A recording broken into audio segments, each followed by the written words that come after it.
Hey, y'all, welcome to Book World, The Great Escape. And today is June 22nd. We have a special guest today, Jayna Morrow. Welcome, Jayna. And Hi. to start, Mike, I'm going to let you start with your weekend. How was your weekend? Well, we spent the week in Myrtle Beach, South Carolina, with temperatures in the mid to low 80s, and on the beach, and with my brother and sister-in-law, and I actually saw rain, which is a rare event here in East That- Texas here of late. So it was awesome. I mean, the weather was the sea breeze. Uh, it was perfect weather. We had a great time. Nice. Jayna, how was yours?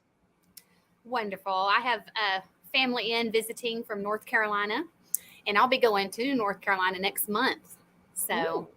yes, Carolinas are very nice. Yes. Unfortunately, Texas is not so much. I don't normally wear my hair up, but today I'm like, you know what? It's just, we're already on hell's front porch and it's not even July yet. Oh So yeah. it just to me is brutal. I'm like, this sucks. We're having So, August weather in June. yes, and which makes me very nervous as to what July and August will bring. So this weekend, for those who didn't know, I got to go to Fan Expo Dallas this weekend, and I got to meet Sean Astin. Oh, Everybody has their top 10 list. He was been my number one. So for my 50th birthday celebration, it was just an epic way to kind of start to wrap up the end of the month because I celebrate all month long. So speaking of that, we're doing a YouTube deal. So if you subscribe to my YouTube channel, which some of you are watching it now, if not, find the post and the YouTube is in there. Click that. Make sure to subscribe. Take a screenshot and email it to me to cjpetersonwrites at yahoo.com. And you will be entered in for two things. Number one, if you're not in my newsletter, you'll be entered into the newsletter. And number, which is bi weekly, I don't spam. And number two is that you will be entered into a giveaway for a $10 Amazon gift card. I will spin the Wheel of Names live on the 29th at 11 o'clock on YouTube. So make sure to do all that. So you subscribe to my YouTube, take a screenshot, and email it to me, and you're entered. I will send you a confirmation, and you're good to go. And you have a chance to win a free $10. I mean, come on. Can't beat that. On Amazon, you can pretty much find everything except for gasoline. So it's all good. But yes, for my birthday, my super hubby got me an autograph picture of Sean Astin. And I got to meet him, and I explained to him that it took us 3 hours to get there. I told these guys earlier, 3 hours to get there. Just turned 50, so 50 years to meet him, and two sprained ankles I braved to make sure to meet him. And he's like, so in other words, you've gone through the fires of Mordor. We're back in the Shire and we're drinking ale. And I said, yes. And it was very cool. He was a very neat guy. It was uh, definitely a good experience. So that's definitely awesome. worth the two sprained ankles that I've been in pain with for the last 3 days. So every minute of it. So my next one is going to be Comic Conroe, I believe, is where my next appearance is going to be. Mike, when's yours? It's July 7th. The Longview Art Walk will Okay, and you're be going to in be in Bear the Bank. Bear Bank lobby, and it's from 5 till 8. Awesome. Jayna, when's your next? I don't have any lined up. Okay, that's not a bad thing. Nothing to report at this time. I'm Okay, working that works. on several manuscripts, and so that's my focus right now is to try to get as many of these books done as possible, so I can move on to the next step of my career. So. Awesome. Well, I know as part of your process, you kind of enlist some beta readers, which is our topic for today. Would you mind explain to those listening, first of all, what is a beta reader and how do you use them? Absolutely. So I use both beta readers and critique partners. Are we going to talk about both of those today? No, we'll stick with beta readers. Stick with beta readers. We've already touched on the critique groups. Okay. Okay. Good. All right. So beta readers, those are your non-professionals, people that are not writers. They just enjoy reading, and I guess writers can be beta readers, but we have to be. It has to be the special kind that can turn off that writer brain and just be able to enjoy a book as a reader. It's really hard for me to do. I really can't beta read for anybody. I can't even watch a movie without analyzing the beats and the story structure in it. I'm just ruined for life. So but we do need those people that are just readers that just love books and love to read and can and really know good story and have good instincts when it comes to story, and they can help you out. So so they're non-professionals, they're just readers, and they have some very valuable insight that they can provide for writers. Good. Hmm. And so, how does two things? Number one, how does a writer actually enable them to be used, and how can a reader become a beta reader? Yes. Okay. So they can give you the way you can use your beta readers is they're going to give you basically like summaries of their thoughts as they're reading, and they're going to tell you what they love and what worked for them and what doesn't work for them, kind of just big picture type comments. They're not going to really hit on the grammar, punctuation, that kind of thing, although they can spot plot holes if something doesn't sound right, and they just might not be able to tell you how to fix it, but they can point it out for you, which is invaluable. Because a lot of times when we are writing, we have this whole world in our brains, and we don't necessarily get the whole world onto the page. And there's some things that really need to be there, and we might have missed those things. And so they're reading it and they're going, "What did she mean here?" And they can just make that little comment out to the side, "Not sure what you meant here," or "What does this look like again? I'm really having trouble picturing this." And so they can kind of point those things out for you. It's not writerly advice by any means, but it is. It's like big picture, what works, what doesn't work, what they enjoyed. So that's definitely how I would utilize them. They need to come before the professional edit, Hmm. so they can help you get things cleaned up. That's when I would use them. So, how does an author find them? Yes. Okay. So I have some places that I go. You can look in readers groups. A lot of times, the fan pages of certain types of authors that write the same thing as you, and they have their their fan groups on Facebook, Twitter, Instagram. All the social media places are excellent places to find readers. Anywhere in Goodreads, anywhere Hmm. you see writers just kind of talking about books and how much they enjoy books, then you might can jump in and go, "Hey, I see that you are in this Stephanie Meyer, fan club or whatever. I have this book. It's a teen romance about vampires. Would you like to read it and tell me what your thoughts are?" And so those are good things, especially if you are already in the group interacting. You know what happens in this group, and you see these people on there talking about things, and so then you can jump in when you find one that is similar to what you're writing. Jump in and say, "Hey, my book is like this. Would you Hmm. like to would you Right. like to read it?" I Okay. Well, I was going to say I saw you give a presentation at the East Texas Writers Association in Longview Yes. about 3 years ago on beta readers.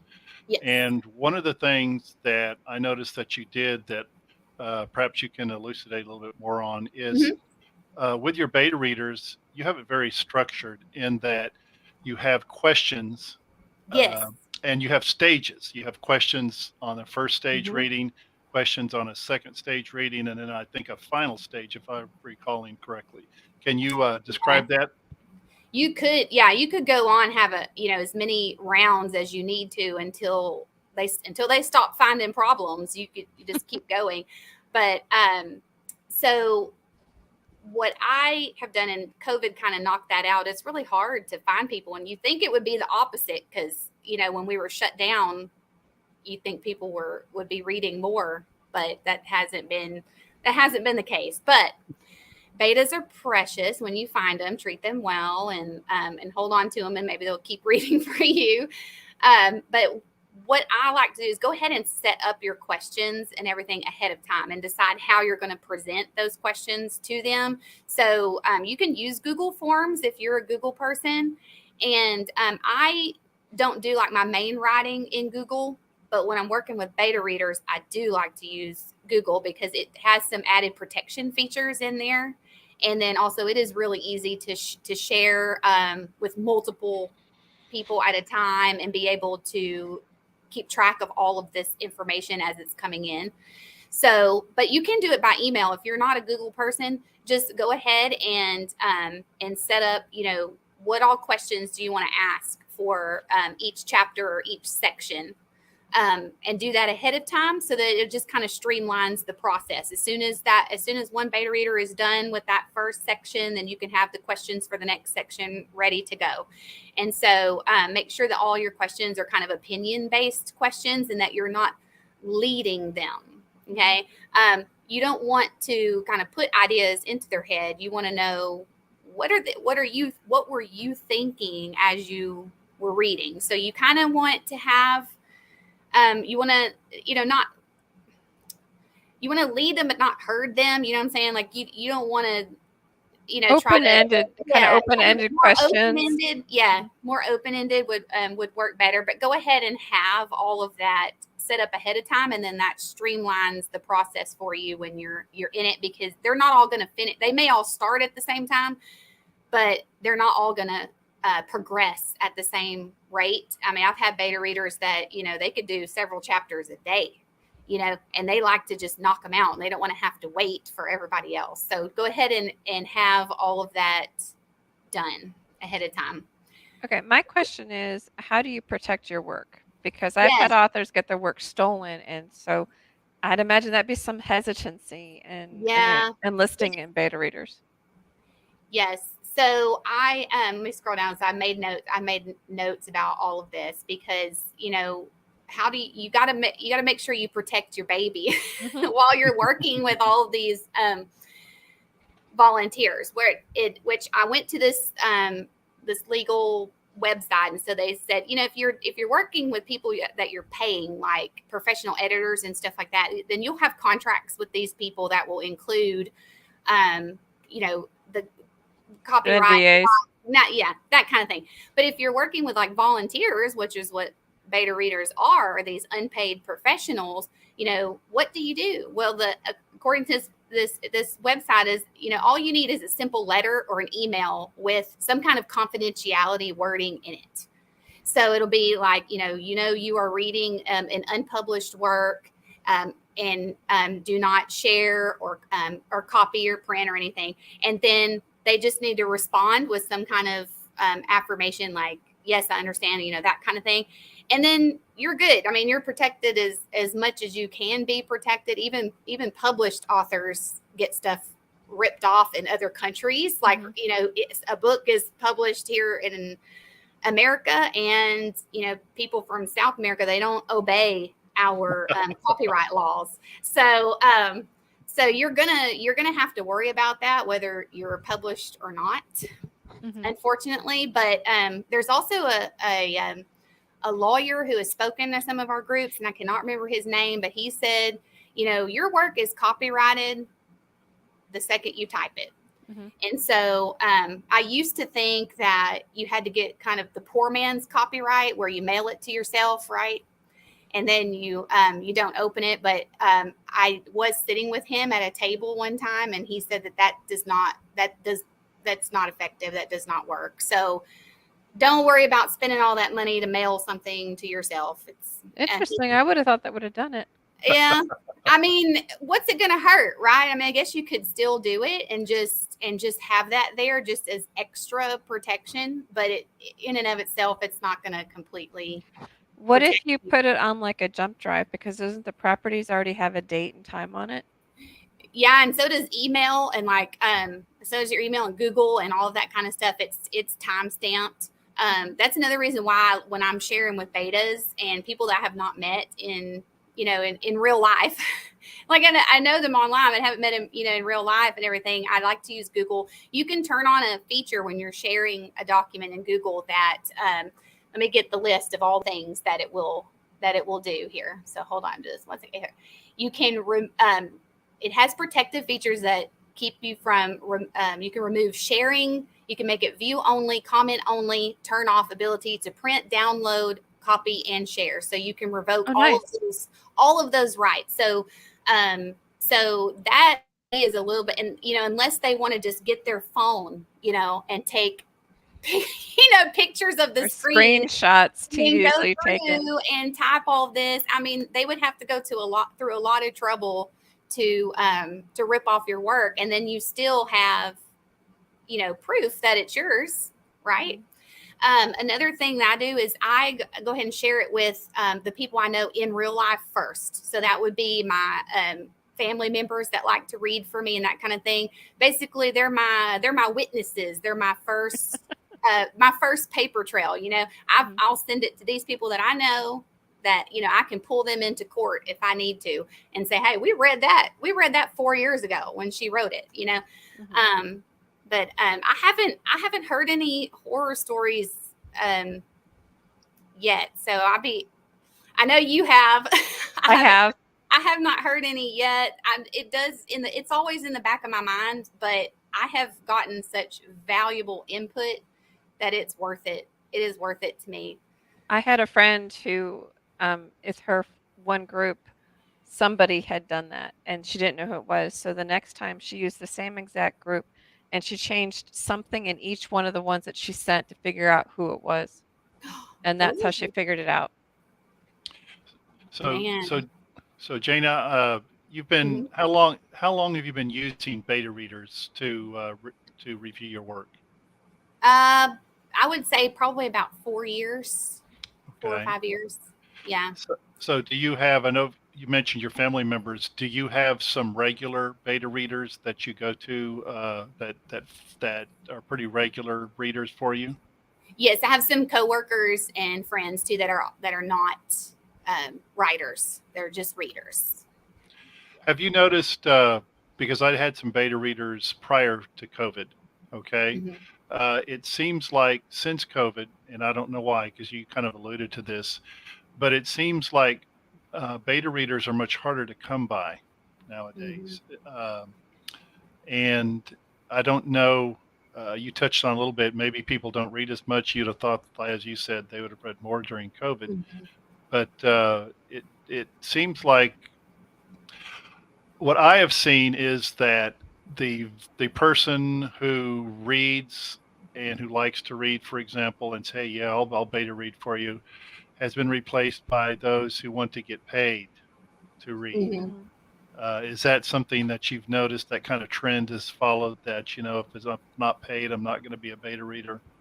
Yeah, I've seen those where it's like paid beta reading, and I'm like, no, I'm not doing that. I So mean, I haven't really looked really deep into it because I'm not going to pay for beta readers. I mean, they already get a free book. Well, I don't know why they would need more than that, and they're really not having to do a whole lot. no, Um, Mhm. yeah. Or even Um, reviewers too. I mean, yeah, I same way, I put yeah, up on my website that, contact me and we'll talk, but that does take a lot of time reading an mhm. actual book Yeah. and fighting with the Amazon gods to make sure that the review gets up and whatnot. But it's not the same idea with beta readers if they're only reading like a little section here or a little section there and answering some questions. So Mhm. I don't know. It's unique. it is. I've reduced the number of questions because I used to have a lot of questions for every chapter, and they don't want to take that much time, and I understand Mhm. that, and Yeah, they are doing this for free out of the goodness of their heart. So I would say make a list of your top questions and then try to just narrow it down to like the main things that you need to know. Keep it to a minimum. I mean, of course, you want more than just a sentence or two from them because it's not going to help you if they can't really right, share with you their ideas, but you don't want to overburden them right. either. That was one of the things I noticed because I had started doing beta readers about the same time you did, and it wasn't that hard at first, but I did notice, and it's been consistent with questions. And I think the questions, like in your presentation to the East Texas Writers Association, I thought that was great. I mean, because uh, otherwise it's just scattershoot. It's not focused. Hmm. But if they get questions, Hmm. it's like work. It goes from, Mhm. oh yeah, I like to read, but then it goes to work. So reducing the number of questions, I think, helps a little bit, but I'm not sure I'm not sure that uh, like so what I experienced was it was still because okay, I had 10 beta readers, and then once and four might answer the questions, so and anyway, I just felt like, well, if you can't do that, what's the point in having you as a beta reader? So, Mhm. uh, and that's why I asked, do you have like regular followers that you Yeah. can turn to on that?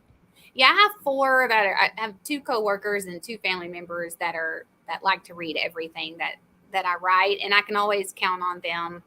And so that's your core. If you've got at least a handful that you can count on every single time to be honest with you and to read your stuff, then you're doing good. And then try to pull in as many more as you can. So, from the reader's perspective, how do they become a beta reader for like their favorite author? Do they just ask, or how does the reader go about doing that from the reader Yeah, side? it's as far a lot of authors start their like street teams. I think that's the term for it. I haven't Mhm. I haven't started an official street team myself, but I have some friends that are on some street teams, and they'll it's amazing if people are fans, they'll do all kinds of stuff for their favorite authors, and you can get them to do all kinds of things. Oh yeah, But I don't think I'm quite big enough to have a street team. But but yeah, that is one way. If you are just a reader, you love reading, and you want to help an author out, maybe go to their fan page and send a message, or post on there, hey, I'm available to read for you, I'd love to be a part of your street team, how can I help? That would be an excellent way for them.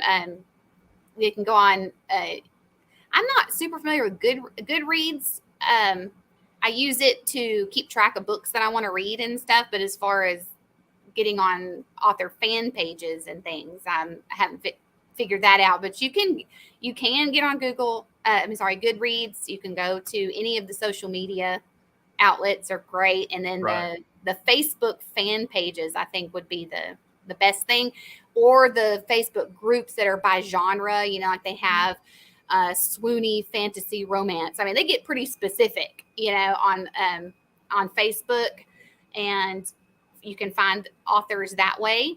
Mhm. If you're just a reader and you're wanting to interact with authors, go to some of their fan pages, and you will find them there, and they are always needing people to read for them. I guarantee you.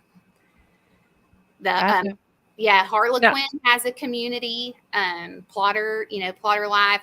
There's local book clubs, like the Longview Book Club has a Facebook page, Hmm. and just get on there as a reader. Get on there and just say, hey, I'm just a reader, and I'll read what you have. Let me know. Now, see, I've heard a different term. Street team for me is like the ones that send out posts, like Twitter and Oh, okay. Facebook and Instagram. So I haven't quite heard that phrase put on for beta readers, just kind of for those who are listening that you need to clarify what Yeah. that means to whichever author because it might be something different to another one. If you're on a street team, they usually will send you advanced reader copies, as Hmm. that's one of the benefits, and so you will get to read that and in advance. So, but you might be able to establish a relationship where you could then be a beta reader Hmm. for the author, as the author already knows that you can be trusted, that you're a member of their street team. So if you're really wanting to, I think that would probably be more helpful for these bigger authors. That Hmm. right. it's harder to get in with some of them. Well, and the advanced reader copies, also known as ARCs for those listening, Right. those are already copyrighted. Those will have the ISBN number already be on there. The copyright will already be in it. So it's a lot less dangerous, I guess you could say, Yeah. to send out and protect your work. But I'm one of those who very few people ever read the book before it's actually physically published. I've heard horror stories and Yeah. there's a lot of Well, work that goes into a book, it and I don't is. want to, Well, you know. Mark Twain, he a lot of people think he's a British author because his books would come out in England first, but he was just really just clever because they would at that time they wouldn't recognize our publishing laws, and so he published his books in England first and then America so that they wouldn't rip him off. So That's smart. yeah, So I yeah, guess it's really important when you're looking for beta readers that you're quite clear about the genre that you're writing in. yeah. You want them to be already familiar with your genre and just they know what they know what they like to see in that particular genre. And so if they're not familiar with the genre, they may think that something in your book is okay and it's the standard and the norm, but really it's a huge no-no. And so, or vice versa. So, they can catch those things for you. Right. And when you first started, you were describing beta reading, the beta readers and their value to you. Can you um, like pick out one or two of the most important things of value that you get from your beta readers? What would you rank as the number one or number two uh, things that you get that help you with your writing that you value from beta readers? Yeah, plot holes and consistency would be probably the main two because they read those and they can find any kind of plot holes that you have in there, things that don't make sense, and that is very valuable because there was one scene when I was writing the corpse at Caddo Lake that it was like the same scene, but it encompassed morning and noon and night because there had been several versions of this scene where I had tried it several different ways, setting it in the morning, setting it at lunchtime, setting it in the evening after dark. And then when you're a writer and you've written and rewritten your story, sometimes things get mixed up, and it's things like that. Just consistency. Hey, I thought you said this was morning and she's over here drinking a glass of wine. I mean, which, Well, it's a good way to hey, start your day, I you guess. know, Start it it off might be like that. it 5 might be o'clock one of somewhere. those days. It might be one of those days, but most Yeah. likely It's she's 5 not o'clock going to be somewhere. drinking wine Yeah. in the morning. Well, we have like 2 minutes left. Is Okay. there any gold nugget or something that you would like people to take as a takeaway? Yeah, just don't be afraid to work with beta readers. They will help you develop thick skin in this business, and you really need it. And as a writer, if you've been kind of on the fence of it, maybe send not your baby that's that's their most important to you, but maybe your little stepchild manuscript over here. Send that out, and just see how what kind of response you get, and see if you can learn and grow from it. And just try it, give it a try. Yeah. So we talked about 3 different ways to get your manuscript kind of polished. One of Mhm. them is Mike's favorite, which is critiques, and yours is beta readers. Mine is getting a content and a copy editor, 2 different ones to Mhm. come and flip through them. So there are many ways to do it, and there are many ways to utilize it.